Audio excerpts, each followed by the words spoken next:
Hello दोस्तों, welcome to my YouTube channel agriculture classes. तो आज हम लेके आए हैं बीएससी एग्रीकल्चर के सेकंड सेमेस्टर का प्रीवियस ईयर क्वेश्चन पेपर।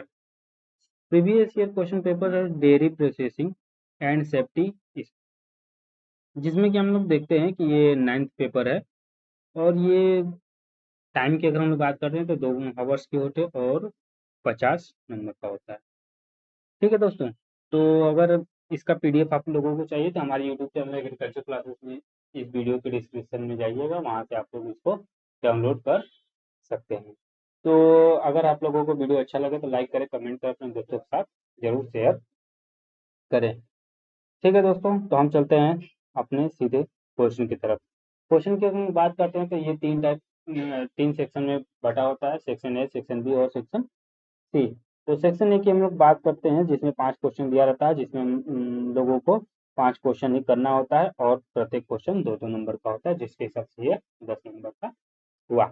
तो पहला आता है प्रोटीन, यानी कि मिल्क में प्रोटीन क्या है, उसकी परिभाषा क्या लिखना है। तो दूध में प्रोटीन का वे पोषक तत्व होते हैं जो शरीर के अत्यधिक महत्वपूर्ण, और दूध मुख्य रूप से 2 प्रकार के प्रोटीन पाए जाते हैं, केसिन और कैप्टीन।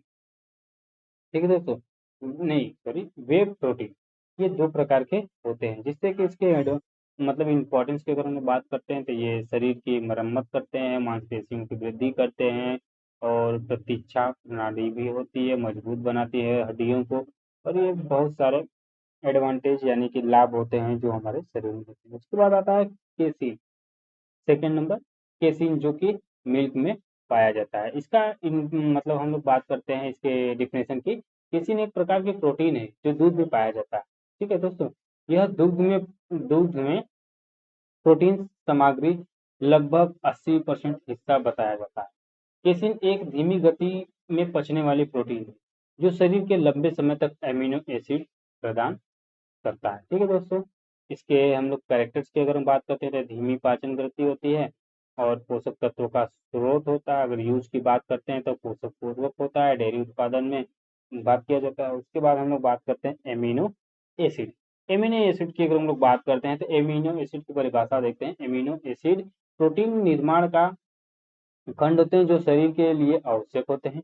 दुग्ध में विभिन्न प्रकार के एमिनो एसिड पाए जाते हैं जो शरीर के विभिन्न प्रक्रियाओं को महत्वपूर्ण भूमिका निभाते हैं, जैसे ग्लूसीन, जो एमिनो एसिड जो पाए जाते हैं, ग्लूसीन, आइसोलिन, बेलिन, लाइसिन, मेथियोनिन और थियोनिन, ट्रिप्टोफैन, ये सब पाए जाते हैं। ठीक है दोस्तों, आगे चलते हैं। उसके बाद में बात करते हैं विटामिन की।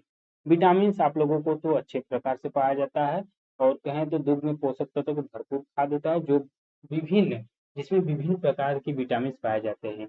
ये विटामिन शरीर के अत्यधिक महत्वपूर्ण होते हैं और विभिन्न प्रकार के कार्य भी करते हैं या फिर मदद करते हैं। ठीक है, जैसे vitamin A, vitamin D, vitamin B 12, B 2, ये सब किस में पाए जाते हैं, दुग्ध में पाए जाते हैं, और ये विटामिन के सोर्स होते हैं।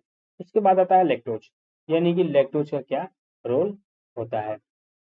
लैक्टोज की अगर हम लोग बात करते हैं तो लैक्टोज एक प्रकार का शर्करा होता है जिसे हम लोग कार्बोहाइड्रेट के नाम से जानते हैं, जो दुग्ध में अन्य डेयरी उत्पादों में पाई जाती है। एक प्रकार के डाइसैकराइड होती है जो ग्लूकोज और लैक्टोज नामक 2 मोनोसैकराइड से मिलकर बनता है दोस्तों। ठीक है, उसके बाद ये ऊर्जा प्रदान भी करता है। ठीक है, उसके बाद हम लोग देखते हैं आगे का क्वेश्चन, सेक्शन बी।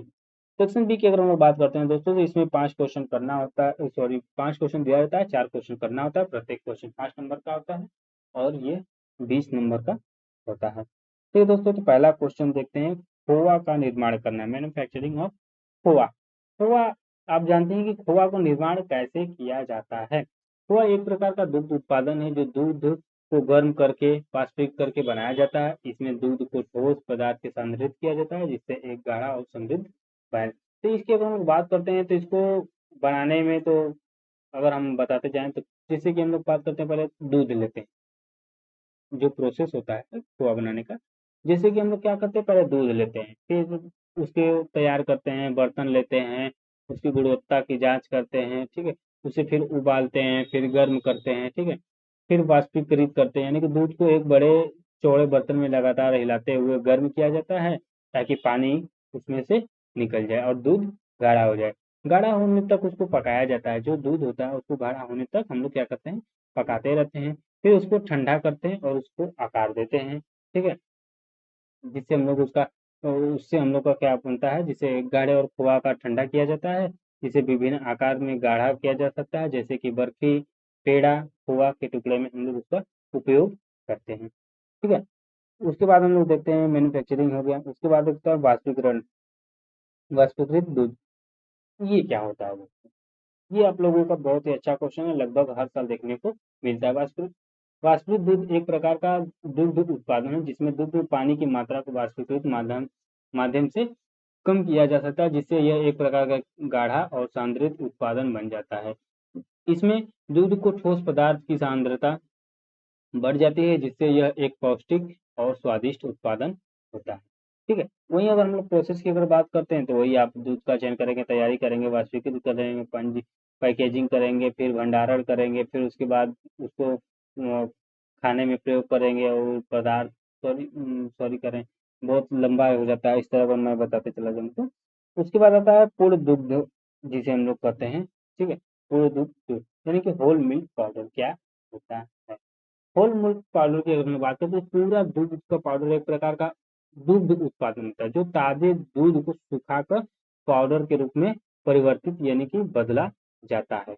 इसमें दुग्ध के सभी पोषक तत्व, जैसे कि प्रोटीन, वसा, कार्बोहाइड्रेट होते हैं। दुग्ध का, ठीक है दोस्तों। उसके बाद आता है चेदार चीज का निर्माण, मैन्युफैक्चरिंग में चेदार चीज क्या होता है।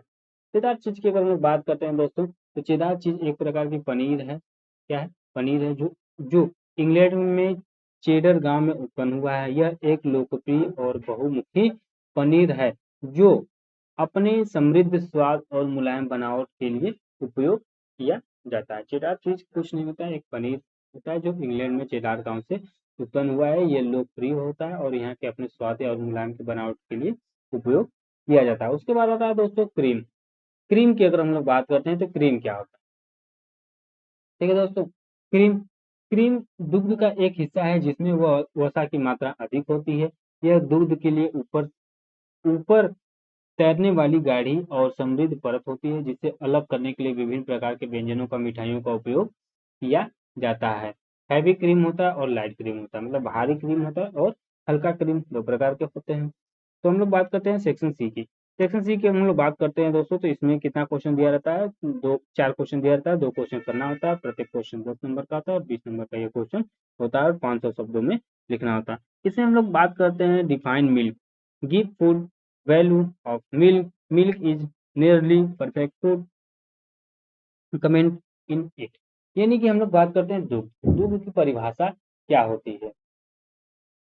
दुग्ध एक पौष्टिक तरल पदार्थ है, जो स्तनधारियों द्वारा शिशुओं को उत्पादित किया जाता है, शिशुओं के लिए उत्पादित किया जाता है। यह एक महत्वपूर्ण खाद्य पदार्थ है, जो विभिन्न पोषक तत्वों से भरपूर होता है, जो कि प्रोटीन, वसा, कार्बोहाइड्रेट, विटामिन और मिनरल्स में होता है, ठीक है दोस्तों। उसके बाद हम लोग बात करते हैं, इसमें प्रोटीन पाया जाता है, कैल्शियम पाया जाता है, विटामिन पाया जाता है, कुछ मिनरल्स भी पाए जाते हैं, ठीक है। इस हिसाब से आप लोग लिख लेंगे। उसके बाद हम लोग बात करते हैं बी क्वेश्चन। दुग्ध में पाश्चुरीकरण और निर्जलीकरण के बीच में अंतर बताइए, इनके लाभ एवं हानि भी हम लोगों को लिखना है। पाश्चुरीकरण की हम लोग बात करते हैं, ये वह प्रक्रिया है जिसमें दूध को निश्चित तापमान पर गर्म किया जाता है, ताकि हानिकारक बैक्टीरिया जो होती है, वो माइक्रोब्स हानिकारक बैक्टीरिया और माइक्रोब्स नष्ट हो जाए, ठीक है। यह प्रक्रिया दूध को सुरक्षित और स्वस्थ बनाने के लिए किया जाता है, ठीक है दोस्तों। वहीं अगर हम लोग बात करते हैं स्टरलाइजेशन की, क्या होती है। स्टरलाइजेशन एक प्रक्रिया है, जिसमें दूध को उच्च ताप पर गर्म किया जाता है, ताकि सभी प्रकार के माइक्रोब्स और बैक्टीरिया पूरी तरह से नष्ट किया जा सकता है। यह प्रक्रिया दूध को लंबे समय तक सुरक्षित रखने के लिए मदद किया जाता है। जैसे कि हम लोग बात करते हैं पास्चुरीकरण, ये एक निश्चित तापमान पर गर्म किया जाता है और लगभग 80% या फिर 70% ही कीटाणुओं को मारा जाता है, ताकि कुछ कीटाणु रहें, जिससे हम लोग दूध का, मतलब उसकी क्वालिटी अच्छी रहे और उसको हम लोग ज़्यादा समय तक नहीं रख सकते हैं। और जो स्टरलाइजेशन होता है, इसको पूरी तरह से 100% तापमान पे इसको गर्म करके और इसको पूरी तरह से जितने भी माइक्रोब्स होते हैं, बैक्टीरिया होती हैं, सबको हम लोग नष्ट करके इसको लंबे समय तक रख सकते हैं। इसके एडवांटेज और डिसएडवांटेज आप लोग लिख सकते हैं। सी क्वेश्चन देखते हैं दोस्तों क्या है। सी क्वेश्चन देखते हैं, उपभोक्ताओं के लिए स्वस्थ और स्वास्थ्यवर्धक आहार के लिए सुरक्षात्मक सप्लाई के लिए आधारभूत धारण की विवेचना कीजिए। Discuss the basis concept of safe supply healthy ideal food to consumer. इसमें हम लोग बात करते हैं दोस्तों, पहला क्या है, हम लोगों को साफ सफाई का ध्यान देना, उत्पादन के लिए उपयोग तब साफ सफाई और पानी का स्वच्छता का वर्णन वर्णन करना चाहिए। क्वालिटी को कंट्रोल किया जा सकता है और उसको भंडारित भी किया जा सकता है, वितरित भी किया जा सकता है, मतलब बांटा भी जा सकता है। इस हिसाब से उसका हम लोग उपयोग कर सकते हैं। उसके बाद हम लोगों का डी क्वेश्चन देखते हैं दोस्तों, डिस्क्राइब फूड सेफ्टी मैनेजमेंट। यानी कि हम लोग क्या करते हैं, जो खाद्य होती है उसको हम लोग मैनेजमेंट कैसे करते हैं। खाद्य सुरक्षा का प्रबंधन का व्यक्तिगत प्रक्रिया है। क्या है दोस्तों, यह एक प्रक्रिया है जिसका उपयोग खाद्य उत्पादन के लिए सुरक्षित और गुणवत्ता को सुनिश्चित करने के लिए किया जाता है। इसमें खाद्य उत्पादन, प्रसंस्करण, भंडारण, परिवहन, वितरण सभी चरणों को जोखिम और पहचान और मूल्यांकन निश्चित होता है। जैसे कि हम लोग बात करते हैं, जैसे कि इसको हम लोग क्या करते हैं, इसको हम लोग दोस्तों कर सकते हैं जैसे कि उत्पादन यानी कि प्रोडक्शन, ठीक है, अच्छे प्रकार से प्रोसेसिंग, उसको प्रोसेसिंग कैसे करना चाहिए। फिर उसके बाद आता है भंडारण, मतलब उसको हम लोग स्टोरेज किस हिसाब से करते हैं, साफ सफाई पे ध्यान देते हैं। परिवहन, मतलब उसको हम लोग परिवहन एक स्थान से दूसरे स्थान पर कितनी सावधानियों से ले जाते हैं। और आता है वितरण, यानी कि वितरण हम लोग किस हिसाब से करते हैं। उसके बाद आता है जोखिम, उसमें क्या क्या जोखिम हो सकते हैं जिससे हम लोगों को सामना करना पड़ता है, ठीक है। उसके बाद उसका मूल्यांकन हम लोग करते हैं कि इससे हम लोग को एडवांटेज क्या हुआ और डिसएडवांटेज क्या हुआ, उसको मूल्यांकन करते हैं। फिर उसके बाद उसमें नियंत्रण करते हैं, उसको जो नुकसान होता है उसको हम लोग क्या करते हैं, नियंत्रित करते हैं। तो ये हिसाब से हम लोग का क्वेश्चन होता है, क्वेश्चन पेपर था दोस्तों। मैंने आप लोगों को शॉर्ट में सब बता दिया और आप लोगों को समझ में भी आया होगा। और आप लोग कोशिश करेगा इसको डीपली लिखने के लिए। हम अगर आप डीपली बताने लगे तो क्वेश्चन पेपर के हिसाब से तो वीडियो बहुत लंबा हो जाता है, इसलिए मैंने आप लोगों को शॉर्ट में ही बताया।